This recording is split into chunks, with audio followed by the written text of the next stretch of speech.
To thank Mrs. Berger and the European Court of Auditors for the report presented today on such an important topic for our economy, companies and business. I had the pleasure of being appointed the rapporteur of the INE report on the public procurement strategy package back in 2018 at the INCO committee, and 6 years have passed and the objectives and goals we have set ourselves are very disappointing. I would like to underline 3 points. First, the importance of public procurement.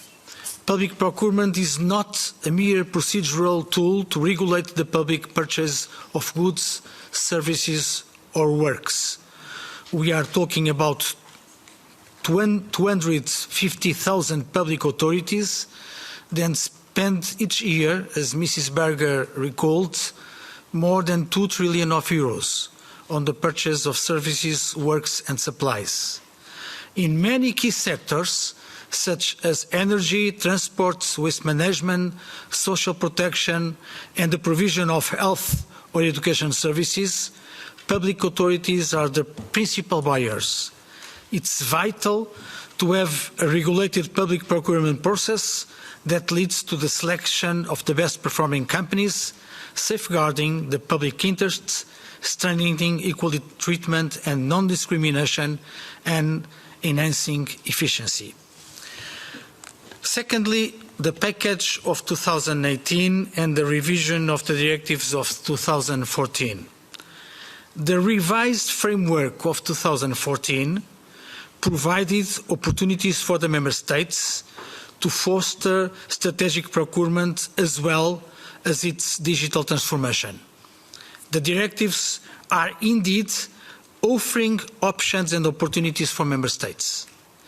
As you know, it is up to each country to make the choices on the framework of the directives, and for the moment, still, we have no full overview of how the directives are transposed and implemented in different Member States.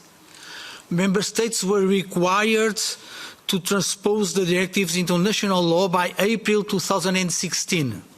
However, Austria, Luxembourg, my own country, Portugal and Spain took until 2018, and only then the changes entered into force in the single market.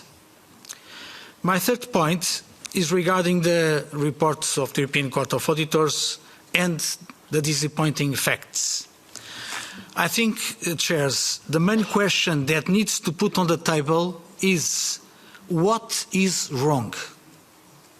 Is the legislative framework? Is it the Member States and their national authorities? And the political question we have to ask ourselves is what do we do? And urgently. Do we need to change the rules? Does the Commission need to be more active and use more infringement procedures? It's with great personal sadness that I see that based on this report, since I took up this dossier in 2018, almost nothing is improved. I'm not going to recall all the numbers or the figures Helga Berger already told us, but let me underline 4 conclusions. First, the level of competition decreased over the past 10 years in the single market. Second, over 40%, almost half, 40% of all awards were made under procedures in which there was only one bidder. Third, simplification of procurement procedures, easier access for SMEs and the use of strategic procurement were not achieved. And finally, the share of procedures using award criteria other than price is very limited despite the 2014 reform. In my opinion, and based on the evaluation of the Court and other assessments, the European Public Procurement Framework is not delivering and achieving its objectives. I regret that the objectives pursued by the 2014 directives in terms of simplification, flexibility and easier access for SMEs have not been adequately achieved, as suggested by the fact that administrative burden is still perceived as excessive. The procedures length has increased by half since 2011.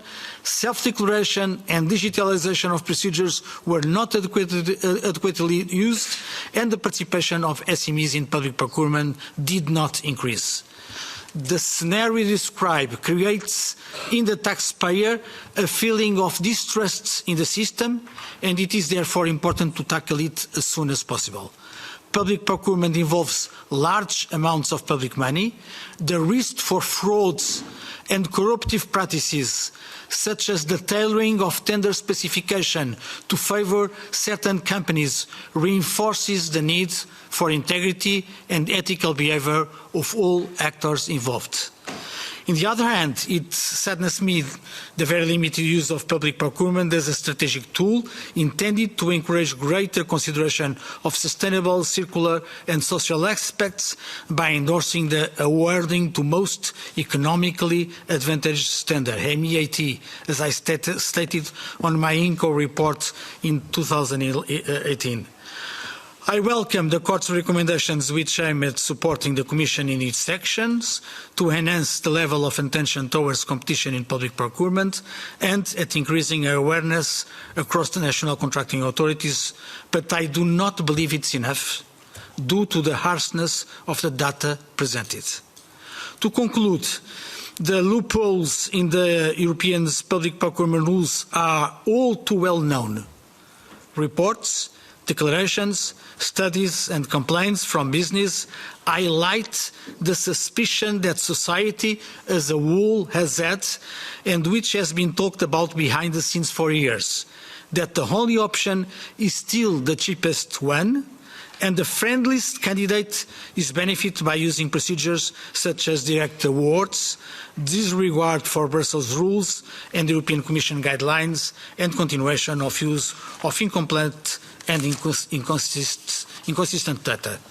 This short-sighted approach not only undermines the quality of public procurement services, as undermines competition, business and society in general. Thank you so very much.